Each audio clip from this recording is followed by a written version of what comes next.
can you get the most out of your content and turn the customer experience into something which wins trusted and recurring business? We've got some great ideas for you right now from our next speaker. So please welcome the Chief Marketing Officer of OpenText, Kevin Cochrane. Thank you so much. Thank you so much.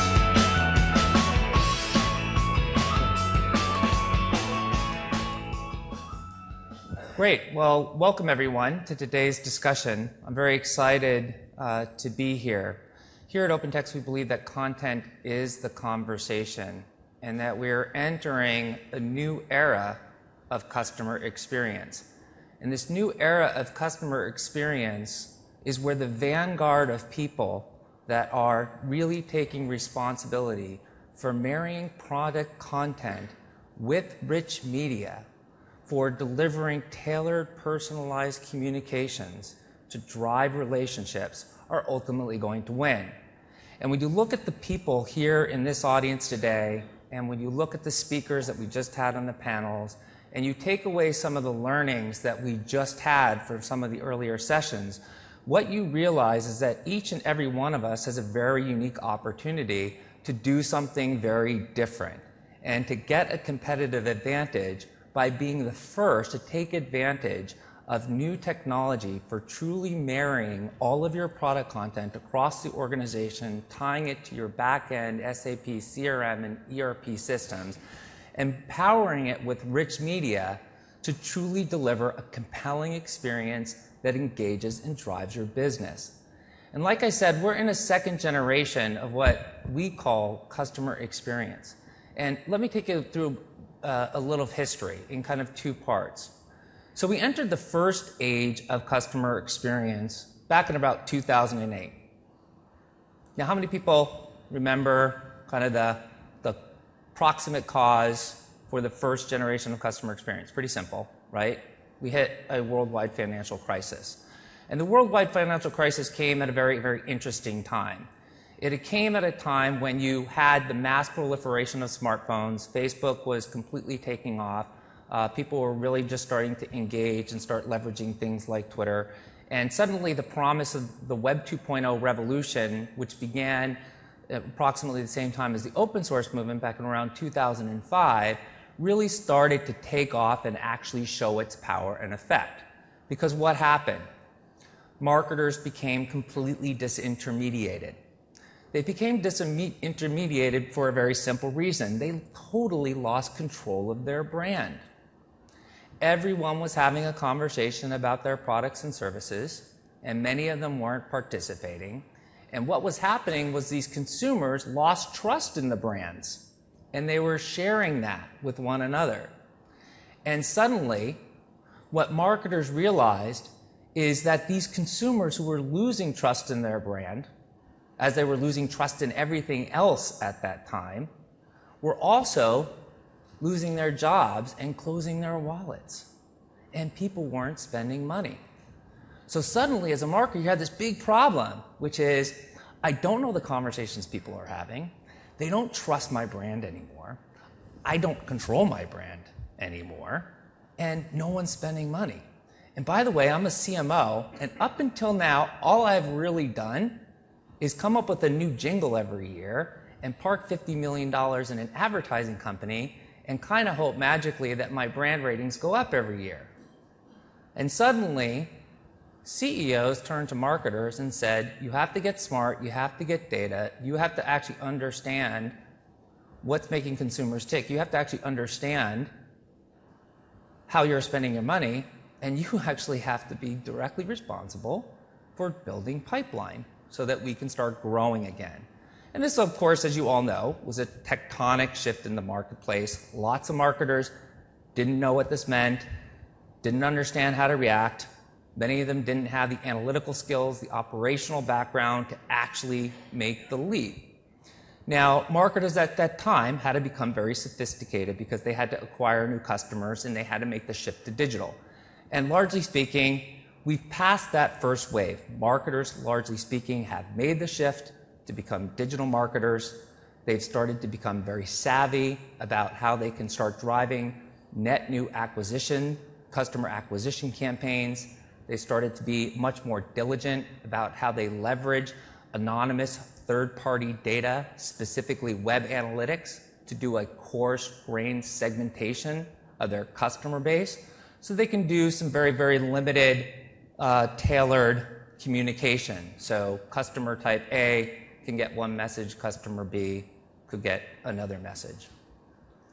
And during this first stage of customer experience, what marketers have really realized is that beyond that initial customer acquisition, there's a next challenge that they're now facing. What happens when you acquire the customer? The customer actually expects you to know a little bit more about them. They expect you to know what they've purchased. They expect you to recognize them on a one-to-one basis the next time they come back to you.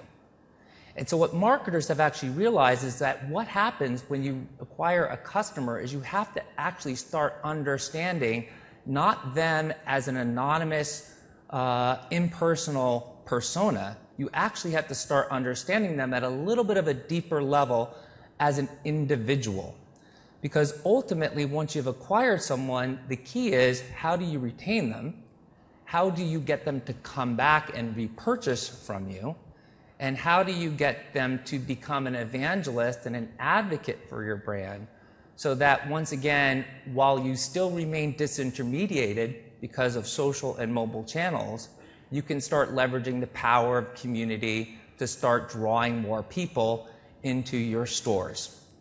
And so what marketers have started to realize is that they're not just responsible for the initial experience when you're coming to the company, they have to think more holistically about the lifetime value of a customer and how to maximize it. And that's substantially changing the game. So now let me take you through a little bit of history in a different part, right? Because this is a little bit like Battlestar Galactica. How many people watch Battlestar Galactica? Oh, a good portion of you. I loved it. I was like the guy in the YouTube clip when they started watching the first episode of Battlestar Galactica and they watched it all the way straight through and they lost their house and power turned off and they lost their jobs. I did the same thing. I watched 4 days in a row Battlestar Galactica. And the reason why I highlight Battlestar Galactica is because one of the things about Battlestar Galactica that they say is everything that's happening has happened before. And this has happened before as well. So back in the boom days, when the web first came to be, we have the same problem that we had with the rise of digital marketing, which was suddenly marketers were disintermediated because consumers were actually getting information over the web. And marketers needed to fundamentally retool their organizations to actually put up their electronic storefront. And back in those go-go years, what happened was the very, very same thing, which was marketers basically rushed ahead of their IT organizations and basically moved their business to the web and took direct control of immediately getting something set up on www. But what happened at that particular point in time is that marketers realized that simply putting up a brand website for corporate communications purposes didn't actually drive business, because ultimately at the end of the day, you needed to actually reach out to your partners, your suppliers, and you needed to leverage the web as a channel for fueling business, for driving your store, for driving all of the transactional relationships with all of your suppliers and partners and distributors around the globe. And after the first generation of the web, a second generation came around where marketers realized that they needed to hand the keys over to IT so that IT could put in place proper infrastructure for the web to actually drive B2B commerce, to actually drive B2C commerce, to actually optimize the supply chain using as a web as a front end to all of their back-end transactional systems, okay? And what's happened in this new day and age is the same exact thing. Digital marketers have now realized that for the next generation of customer experience, when they're focused not just on customer acquisition, but on lifetime value, and truly delivering one-to-one personalized communications with someone who's already identified themselves as your customer and has a transaction history with you, marketers have realized that they need to partner with IT, because ultimately IT is now responsible for driving strategy and assisting marketing with the transformation, not just of digital marketing, but commerce, workforce enablement for everyone in your field organization that's sitting and working with your suppliers, working with your distributors, and educating them on the products so that they in turn can fulfill demand for your end customers. And at the same time, IT is the one that is ultimately going to ensure that you actually meet all of your governance requirements. I think we heard from 3M earlier today that they're getting sued all the time for misinformation that might be getting out about their products. At the end of the day, governance means everything, because it's one thing to actually drive a next generation experience and rethink how you drive commerce and power it with rich media. It's another thing if you don't have good governance, because your business at any given point in time is at substantial risk. So in the second day and age of customer experience, what we're seeing is that CIOs, IT, the people that are actually transforming the business technology landscape to put in place proper infrastructure for things like product content management, are needing to partner with their digital marketing peers to help them rethink the customer experience. And to rethink the customer experience in terms of every customer touch point, the true omni-channel experience. What happens when you call into the call center? Do they say, "Hello, Mr. Cochrane, how are you? I see you haven't stayed in one of our hotels for a while, but I also see that the last time that you stayed, you didn't have a good experience because I saw your survey results and they were quite negative. Is there anything wrong that I can assist you with today?" We all know that that's what we expect. Particularly as business travelers, we tend to be fairly demanding consumers. Companies that differentiate based on how they interact with their customers and deal with them on a one-to-one basis will win.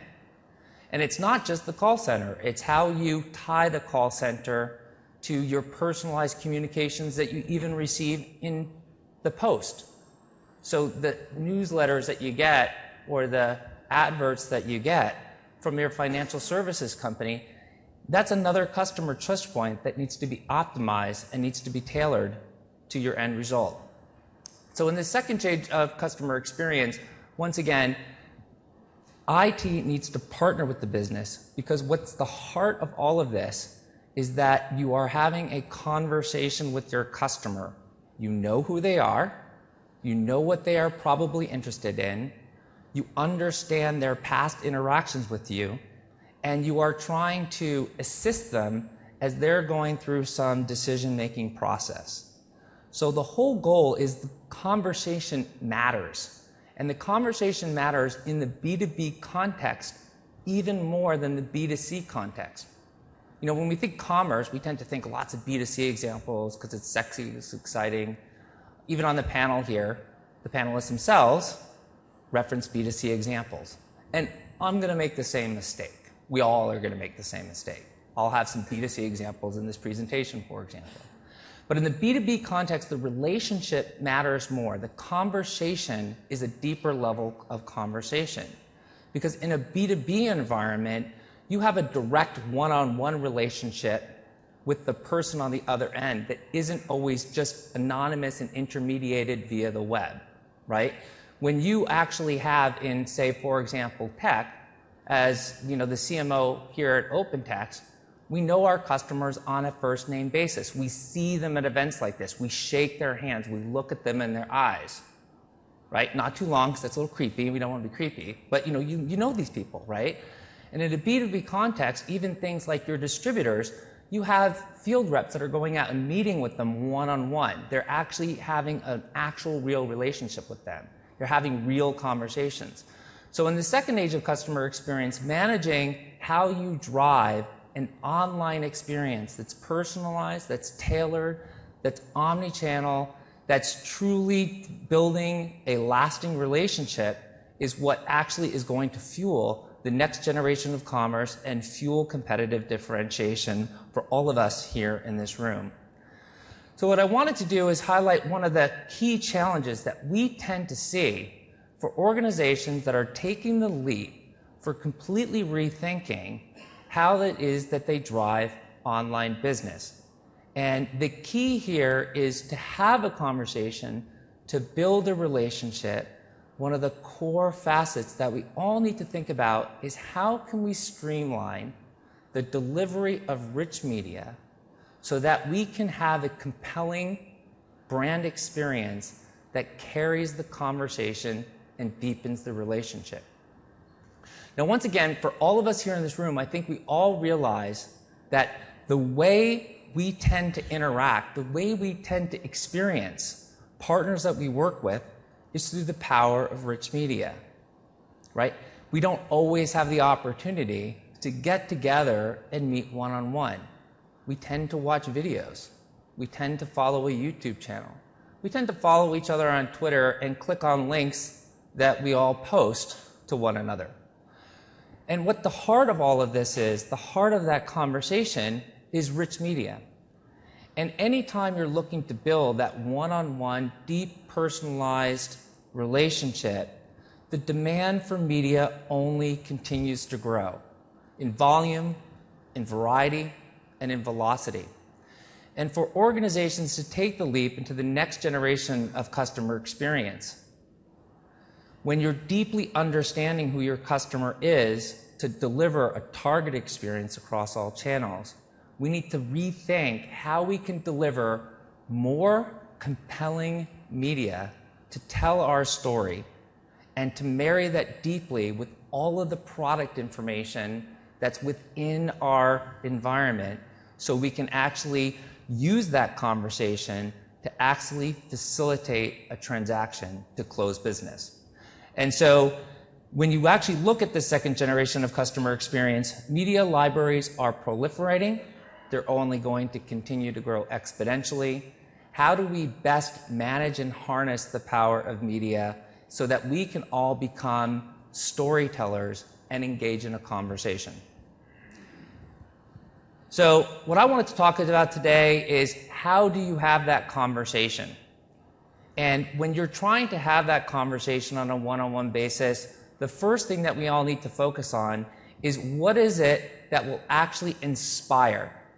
What will actually inspire a buyer-seller conversation with every one of our distributors, with every one of our suppliers? How is it that we can actually get them engaged in a real-life conversation? What is that moment of inspiration? What is it that we can elicit from the power of rich media to actually elicit someone to take some sort of action and take the next step and to actually talk to us one-on-one?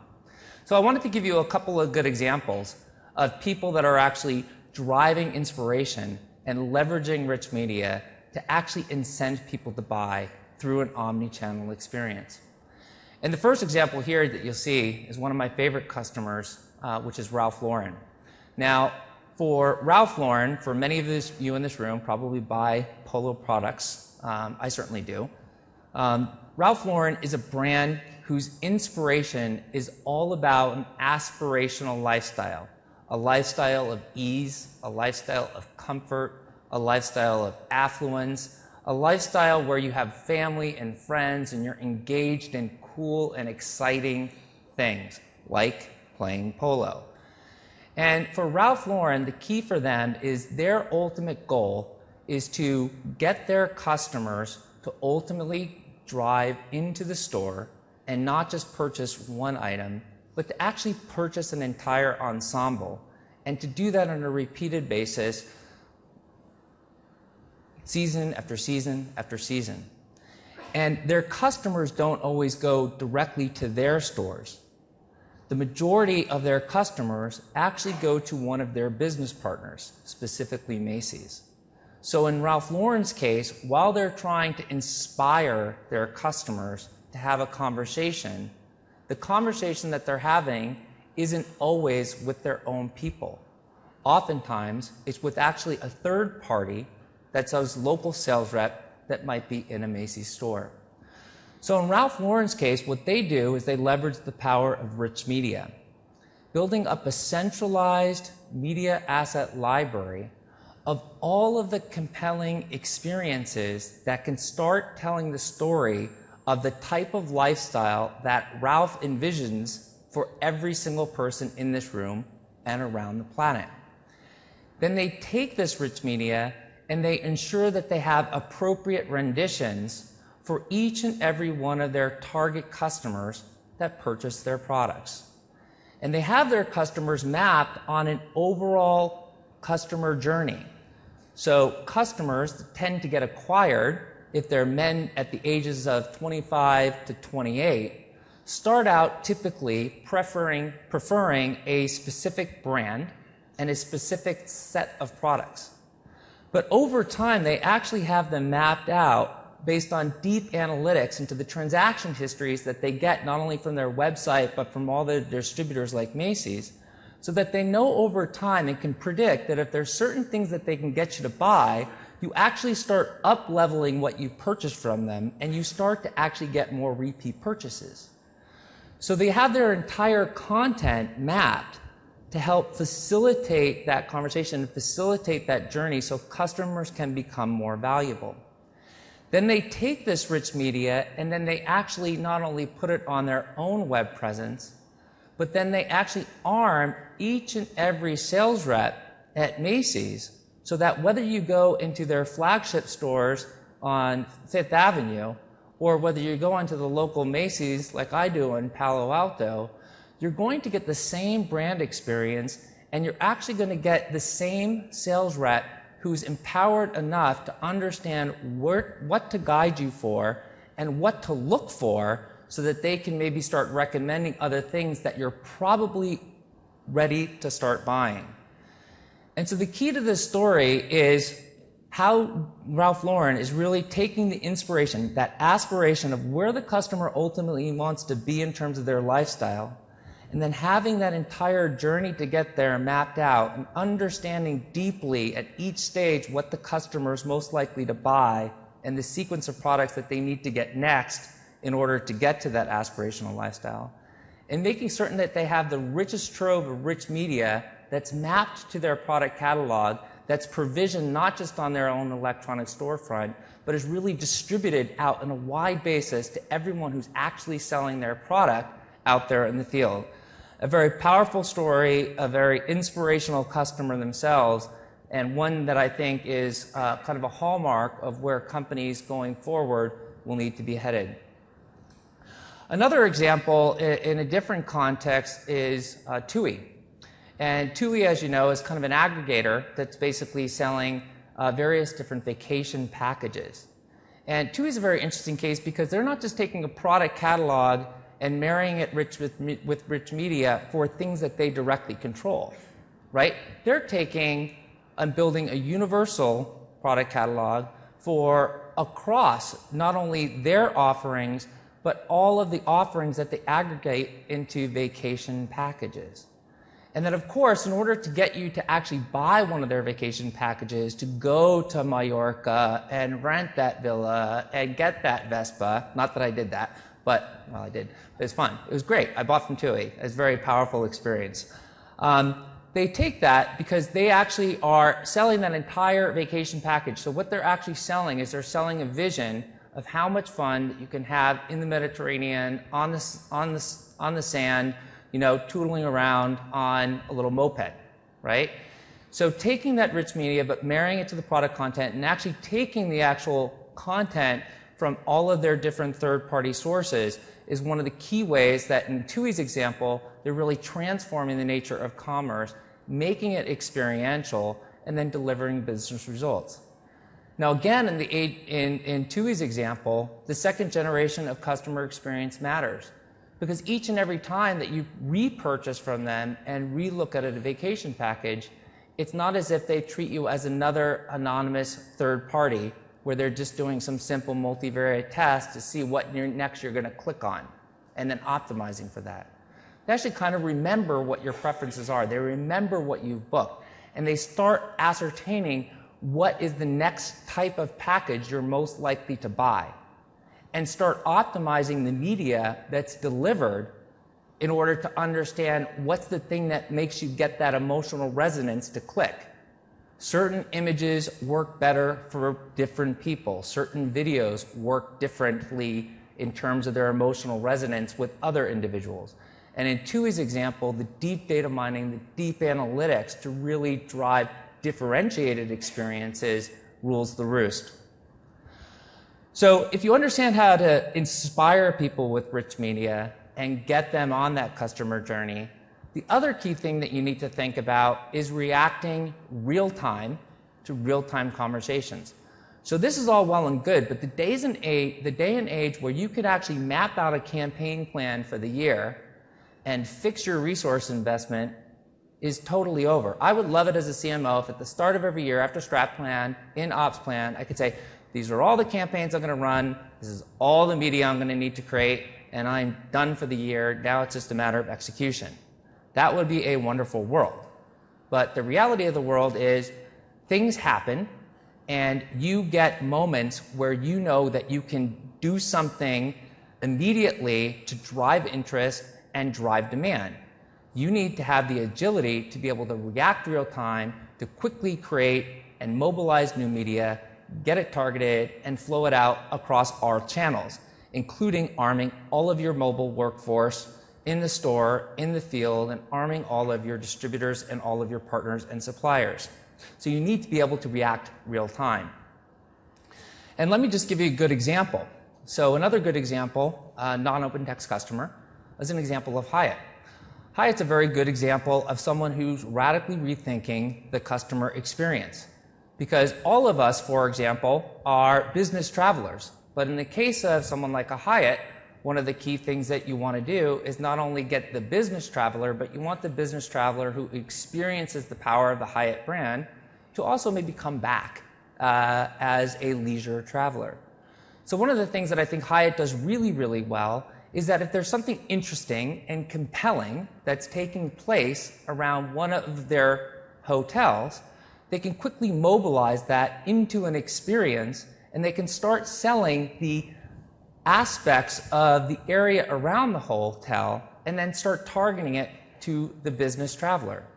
So if they happen to know that you tend to travel to Chicago a lot and there's something really cool and interesting that's happening in Chicago that may be of relevance to someone that fits, Kevin Cochrane's profile, that can immediately be mobilized and targeted in terms of a real-time campaign. Once again, taking the power of rich media to actually marry rich media with product content and then getting it into a campaign. Because if they happen to know, for example, that I travel to Chicago a lot and there's a lot of hotel inventory in a local hotel here, well, what better thing to do than to try to actually get me to come back to Chicago because there's something that's very interesting and very exciting that I may want to participate in and re-experience that hotel and actually use that hotel inventory. A very good example of actually reacting real time, again, to leverage the power of rich media to start driving your customers to action. Another example, and one of my favorite examples, is the example of Cisco. So Cisco, as you know, wholesaler to basically every single restaurant around the country. And in Cisco's particular case, one of the things that they do is they keep track of the inventory of different foodstuffs in each and every kitchen around the country. And they actually understand at a very deep level for everyone that they wholesale to exactly what it is that they tend to use, when they tend to use it, and they can actually start correlating deep behavioral information insights as to if one local restaurant is tending to use a lot of tomatoes, well, another local restaurant may be able to boost its revenues if it similarly was creating new menu items that happen to leverage tomatoes. Real-time insights that they can start correlating and actually start helping their customers and guide them to greater success.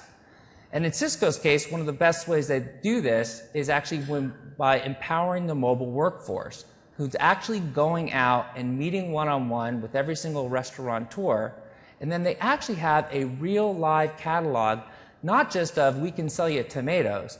What they have is they say, hey, listen, the guy next to you is buying a lot of tomatoes, and everyone happens to be eating that in your area.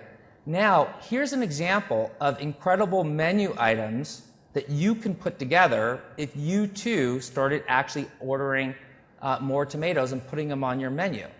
And then they can literally counsel their customers real time, looking at various different recipes, menu items, all sorts of different suggestions for how to market some of the new offerings. And they actually act as a consultant and a guide for the individual customers. So there's a couple of powerful things about that. Number one, they're actually engaging the customers in a real one-on-one live person conversation. And they're actually tailoring that conversation based on personalized information that's informed by deep analytics on what's going on in the community around them. And then they're actually using the power of rich media to say, given what's available and given what we think you might want to put on in your kitchen for your menu, here's how you can actually visualize and see how to use that. An incredibly compelling use of content to carry real-time conversations and really, in my view, really transform the way that they're driving B2B commerce. So beyond this, and the ability to react real-time to things that you're learning in the market, the other thing that we have to remember is we still live in an age of disintermediation, which is that at the end of the day, as much as we seek to influence and guide our customers' experience, we don't really truly have control of all of our content. We don't have control of our brands. And there's no more powerful example of this than a very recent example that I had here in San Francisco, and maybe many of you as well. So obviously, like many business travelers, I fly in and out of SFO a lot. And we had the recent tragedy where we had a terrible plane crash that really caught everyone off guard.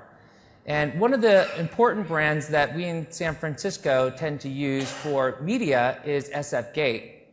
And I think one of the things that FS Gate did very, very well is they realized that they don't need to create all of the news, that they need to curate the content and curate the news in order to meet the immediacy needs of their customer constituency. And so what happened with SF Gate is because they know people like me are glued to it every single day trying to read news in San Francisco when I'm traveling, is that they actually went and they leveraged the real-time reporters in the field and curated all of the content from Twitter and correlated it with what they were getting from other news reporters on the ground, from local police, fire officials, transportation officials, and they started to actually give you real-time updates to the story with real-time content that was coming from everything that was happening right on the ground. Now, to me, this is a it's a non-commerce example, of course, but it's a powerful example of how when you're looking to carry a story and drive a conversation and keep your customer engaged, the ability to leverage content from the external community, curate it, and put it into your targeted campaign can be highly, highly effective. Another good example of that is an OpenText customer that takes us to a very, very different level, which is the notion of Getty Images. And there's no more powerful concept of curating content than Getty, whose entire business model is really all based on taking content from creative professionals from around the planet and making that a source for how people can actually find rich media and leverage rich media. In the case of Getty, they go so far as to leverage rich media to actually build up their entire product catalog so that they can actually sell all the images that they're curating from customers around the globe. And I happen to like to use it because not only an OpenText customer, but also just simply because I use Getty Images every single day, including for this presentation here. So if I had to leave you with three things for this final age of customer experience, this second generation of customer experience, is that we need to make certain that we remember that relationships matter and that we remember that the content really is the conversation. And to drive that conversation, we need to create compelling media married to our product content that inspires, that we can mobilize very quickly to react to real-time events that are of interest to people, and that we can cultivate content from the community so that we can actually empower the community to help us drive and build that conversation over time. So with that, I'd like to say thank you very much, and I look forward to speaking with many of you outside in the rest of the show. Thank you so much.